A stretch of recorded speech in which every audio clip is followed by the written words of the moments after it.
Gerimis yang turun masih setia mengiringi pemakaman Dylan. Langit seolah ikut merasakan kesedihan yang Ian sedang rasakan. Perabotannya yang pergi karena pemakaman Dylan sudah selesai. Ia duduk lesu di samping makam Dylan. Wanita hamil itu tak pedulikan baju yang basah dan kotor karena hujan. Tubuh Ian mulai menggigil kedinginan. Bibirnya pun terlihat pucat, namun ia tidak ingin beranjak untuk pulang. Lagi pula dia tidak mempunyai rumah lagi untuk pulang.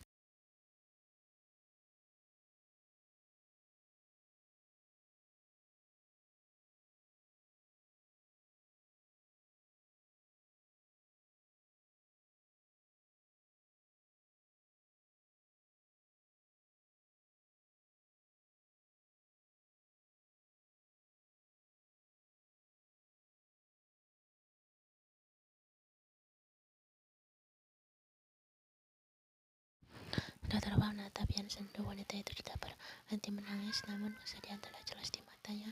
Ian sadar jika hanya dia menatap kosong gundukan tanah basah yang ada di hadapannya. Dokter Wang meraih jemari Ian yang terasa dingin dan menggenggamnya lembut. Kita pulang.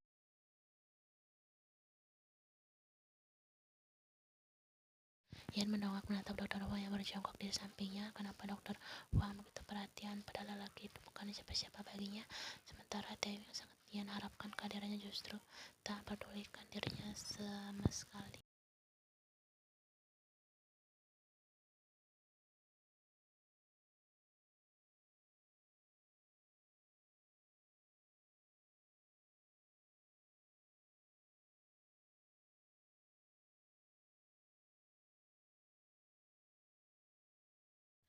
Tanpa Dokter Wang dan Ian sadari, Soben terus memperhatikan keduanya dari jauh. Lelaki itu seolah bisa merasakan kesedihan yang sedang Ian rasakan. Bagaimanapun juga, Soben dan Ian bersaudara. Dia turut berduka atas kematian Dylan. Sebenarnya, Soben ingin sekali berlari menghampiri mereka, lalu memeluk Ian dengan erat.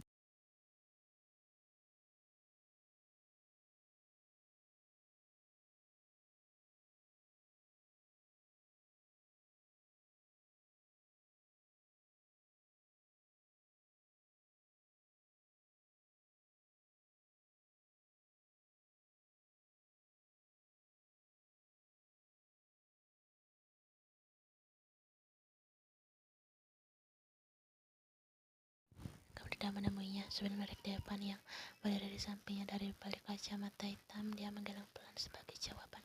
Sampai kapan kamu akan bermain kucing-kucingan? Soben mendongak menatap langit yang masih setia menumpahkan air dari sana.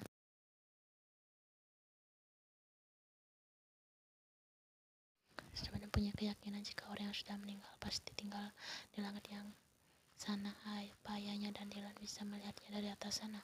Devan menepuk bahu Soben pelan. Hei, kamu bilang menjawab pertanyaanku.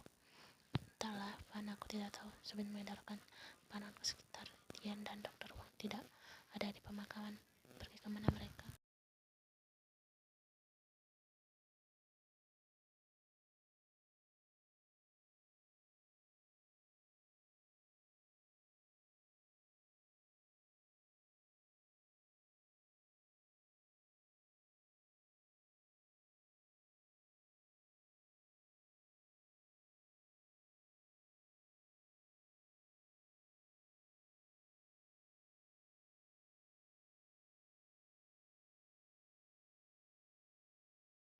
Nafas yang terdengar teratur, tapi wajah wanita itu pucat. Ian sekali bergumam tak jelas menyebut nama adiknya. Dokter Wang menatap Ian yang sedang Dylan, jangan pergi. Isakan kecil kembali lolos dari bibir mungil itu. Ian air mata sekali menetes dan kedua sudut matanya yang terpejam.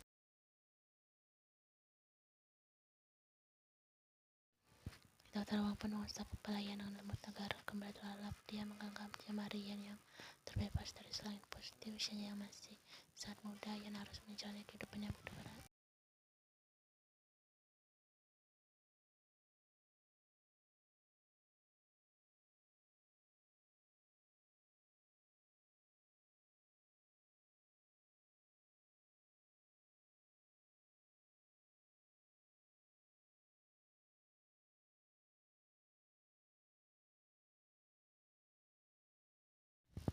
Maaf, ada orang yang mencari Tuan Wang, kata salah satu pelayan.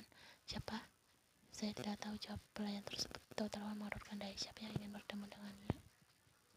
Dokter Wang pun segera turun untuk melihat seorang yang ingin bertemu dengannya. Tubuh baunya menegang saat melihat lelaki yang duduk membelakanginya. Dokter Wan ingat betul siapa pemilik bau lebar itu. Sobin, gumam Dokter Wan pelan.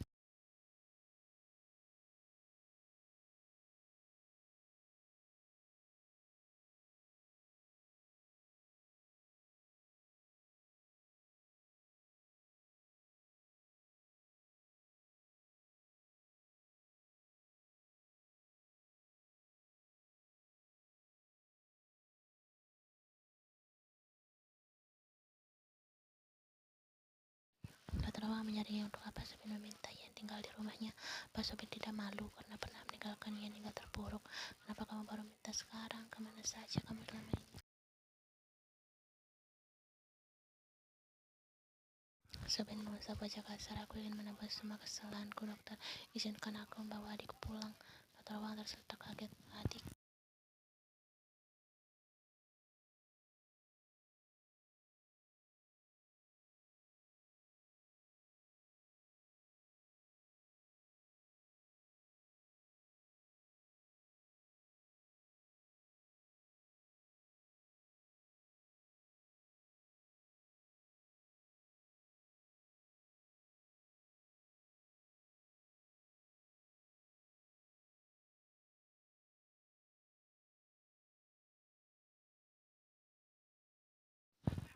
Mungkin, jawab Sobin ragu. Yen milik 10 jam harinya dengan kuku wanita itu tersengaja mendengar pembicaraan Dokter Wang dan Sobin. Apa Sobin benar-benar ingin membawanya pergi?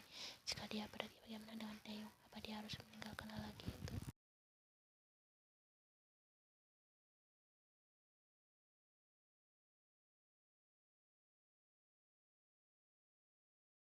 Bagaimana dengan bayi yang berada dalam kandungannya? Bagaimanapun juga dia darah daging Taeyong.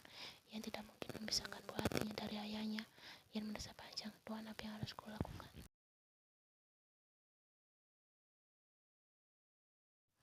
Ia tergagap karena pintu kamar Dokter Wang tiba-tiba terbuka. Dokter Wang menghampirinya sambil tersenyum. Kamu sudah bangun?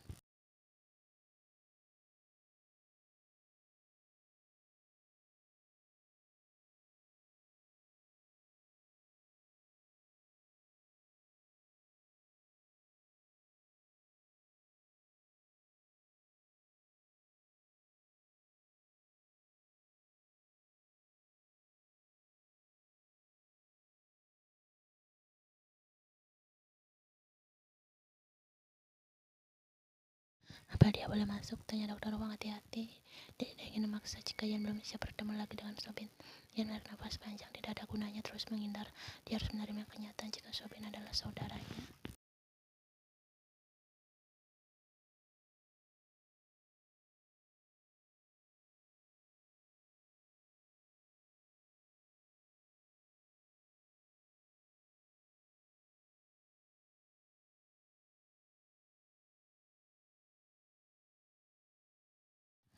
Dadanya terasa tersesak hingga membuat kesulitan bernapas. Butiran bening itu meluncur begitu saja membasah pipi Yan. Rindu, sesal, dan amarah bercampur menjadi satu dalam hatinya saat bertemu dengan Sobin.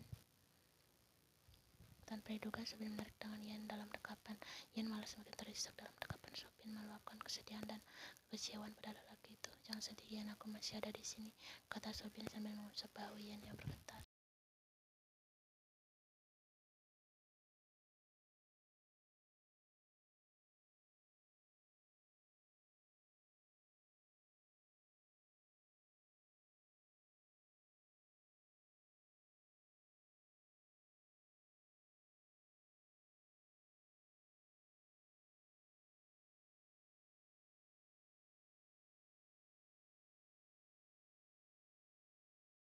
Perasaan Sobin menjadi lebih tenang karena Yan sudah berhenti menangis. Hidup akan berjalan lebih mudah jika kita mau berdamai dengan takdir. Pelan-pelan Sobin akan menerima semua meskipun tidak mudah.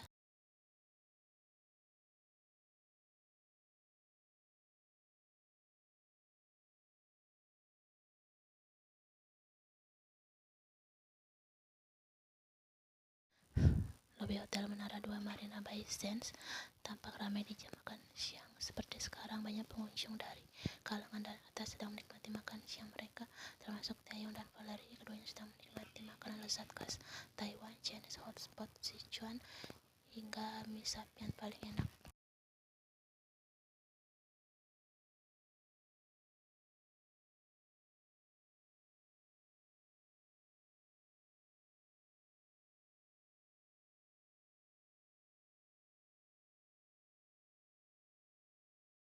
Siapa? Valeria bertanya selamanya. Sedikit mau itunya, Yan jawab Taeyong sambil menelan ekspresi. Valeria takut istrinya marah karena Yan menghubunginya. Jangan diterima, jawab Valeria saat ponsel Taeyong kembali bergetar. Nama Mexican Wife kembali tertera di layar tersebut. Perasaan Taeyong mendadak tidak tenang karena Yan jarang menghubunginya. Apa terjadi sesuatu dengan wanita itu?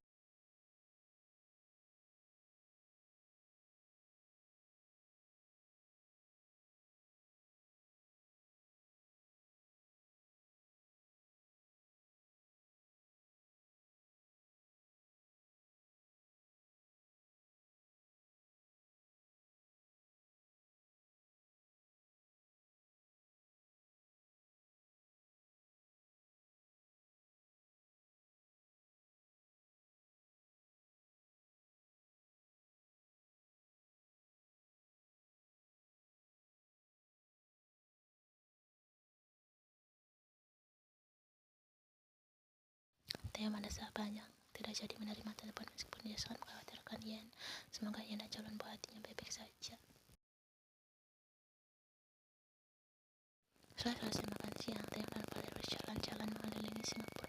Mereka ke Universal Studio, Chinatown, dan tidak lupa Marion Park. Valeria berbelanja banyak di sana. Melukis itu tadi roba lagi seleranya. Dia membeli baju, tas, dan sepatu dari merek ternama. Banyak yang iri dengan Valeria karena ada yang benar-benar memanjakan wanita itu.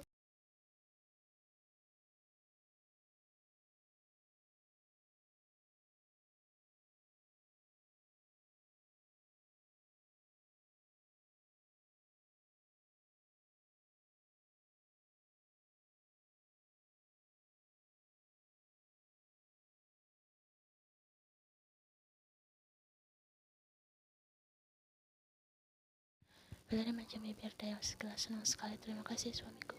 Taeyong tersenyum senang karena Valeria kembali bersikap manis seperti di awal pernikahan mereka dulu. Mereka pun kembali ke apartemen saja menunjukkan pukul 9 malam. Taeyong dan Valeria langsung membersihkan diri.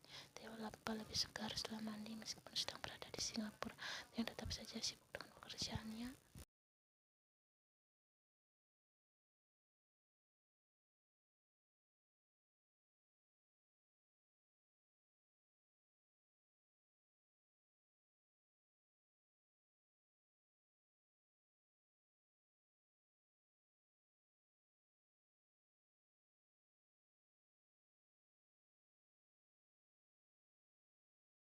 Teman sekali wanita itu menelpon sampai 3 kali. Apa terjadi sesuatu? Tanpa berpikir 2 kali, Taeyong segera menelpon Yan, namun yang terdengar hanya suara perempuan operator. Nomor yang tidak aktif. Perasaan cemas ketika menyerang. Di mana wanita itu? Kenapa ponsel tidak aktif? Taeyong pun menelpon Jimin. Siapa tahu sahabatnya itu menyampaikan hal penting.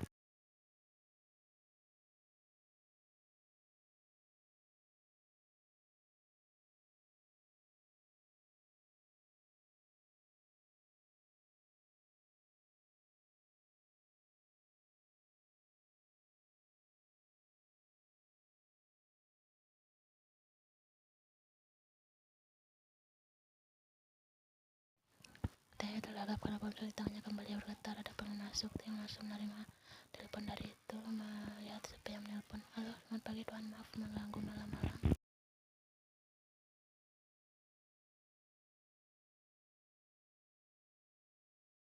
Taeyong menatap layar ponselnya sedikit kecewa karena yang menelpon ternyata Bibi. Ada apa, Bi? Adik Nona meninggal. Dua Taeyong menegang jantungnya seolah berhenti berdetak. Dilan, gemarnya pelan.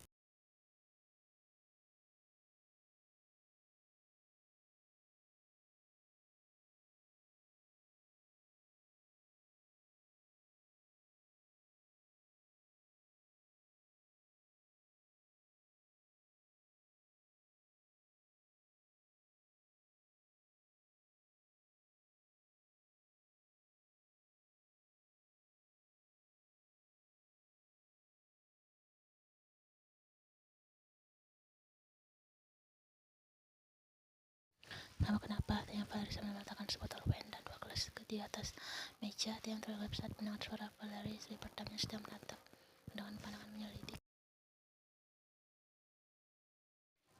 Taeyong menarik nafas panjang. Haruskah dia mengatakan pada Valeria jika ingin kembali ke Seoul sekarang? Jika dia mengatakan apa istrinya mengizinkan pergi? Valeria membuka wine itu lalu menuang ke dalam gelas teh yang tadi sudah berjanji akan menemaninya minum.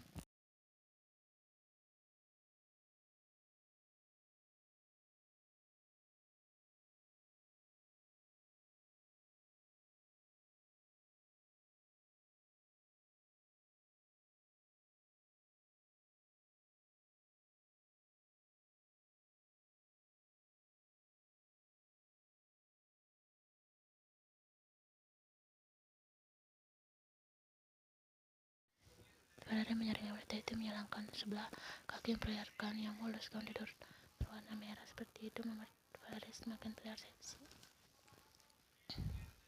Kamu mengkhawatirkan Yen, tanya Valerie dengan tenang. Tidak terdengar ada emosi sama sekali dalam ucapannya, namun hal itu malah membuat yang takut. Dia menelan ludah Sapaya. Tentu saja dia sangat mengkhawatirkan Yen. Aku hanya mengkhawatirkan bayi dalam kandungannya.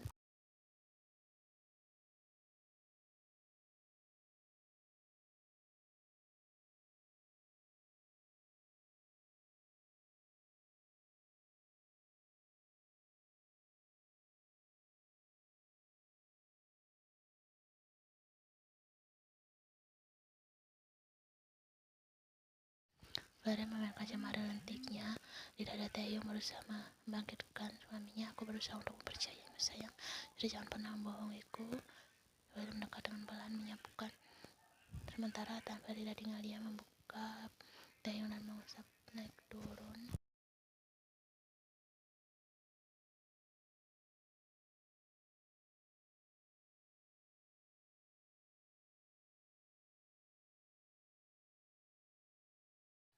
Harum awan yang menguat dari mulut keduanya semakin menambah ciuman mereka. Taeyong berulang kali mengarang karena Valerie. Taeyong baru saja terpancing oleh Valerie. Bagaimanapun mungkin wanita dia mengajak sementara yang sedang terluka. Dasar wanita egois dan tidak berperasaan.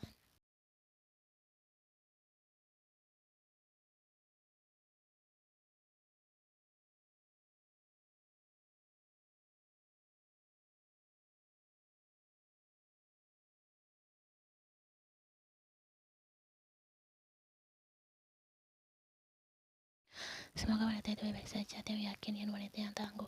Pikiran Taeyong mendadak kosong saat Valerie. Pertahanan Taeyong hancur. Dia mendorong Valerie hingga terbaring lalu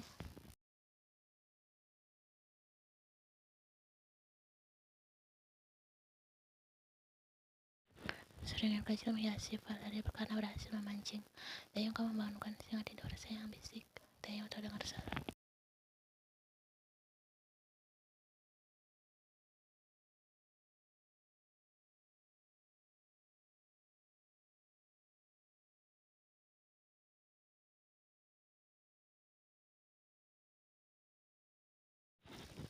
Malam ini akan menjadi malam yang panas dan panjang